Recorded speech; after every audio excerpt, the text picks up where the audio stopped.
One of my issues is the fact that he reached out to my sister-in-law and my brother multiple times. And just because we had a connection through family doesn't mean that they should be involved. And it was embarrassing and it was uncomfortable. And I just don't think that that was right. So then my family felt uncomfortable. Then they were reaching out to me. And the whole thing was just messy. Yeah, and it was awkward. Yeah, Mr. Spots. The only thing I could add to that is that the reason I rented to her is because her brother, who I knew, and sister-in-law said they would take responsibility.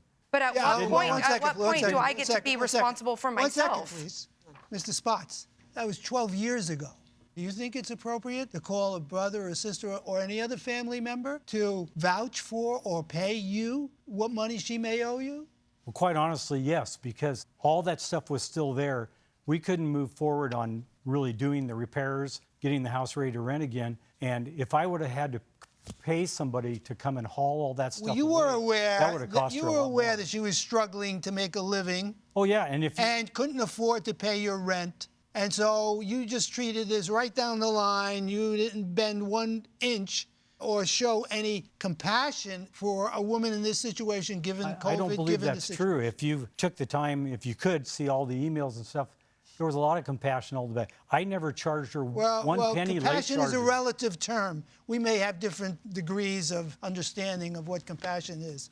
I'm sorry, I don't have any more questions. No, I want to just ask about the late charges because the lease is very confusing. In the lease, it's every 5 days late, it's another $71.25. But it doesn't say that. Quite honestly, even if you said that the late charges were excessive, we could take those off. You're still in excess of our jurisdictional maximum. Yeah. I mean, my intent was never to make a hardship for her at all. But she wouldn't reply to me. She wouldn't answer. She put me up against the wall. In 11 years, I always paid my rent on time, always. And I never asked for anything. And I communicated with you the struggle physically and financially that I was going through. And then I put in my notice so I wouldn't make it a hardship on you. All the time before, I was always a model tenant. I have an email from you saying that I have enjoyed having you as a tenant for the last 11 years, and I'm sorry to see you leave. Okay. And that is all true. Is it not accurate that oftentimes you would pay some rent on the 21st, some rent on the 11th, some rent on the 26th? Is this inaccurate?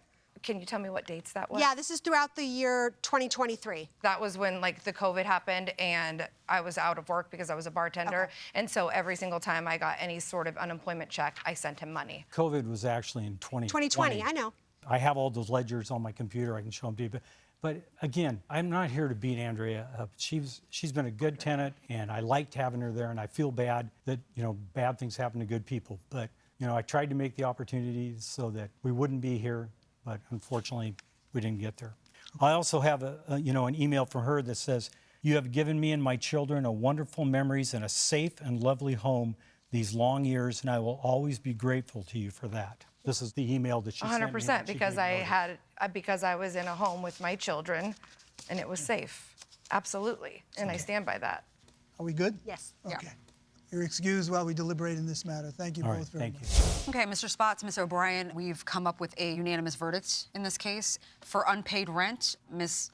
O'Brien, you admitted that you needed to pay rent for the months of December and January. And also, we're going to give you, Mr. Spots, the 6 days of prorated rent for the month of February as well. Late fees wasn't really clear in the lease. We're not going to award you any of the late fees. It made no sense to us. Utilities, you provided a receipt for the water that you needed to pay in order to turn that back on. As far as the cost of repairs are concerned, we saw the pictures. There were holes in the walls, doors, broken windows. So we thought that it was appropriate for you to keep the entire security deposit. We think that that's fair enough. So the amount that we're inclined to award you, Mr. Spots, is $4,835. It's for the rent that was owed and the utilities. So again, the verdict is in favor of you, Mr. Spots, for that amount, $4,835. Thank you.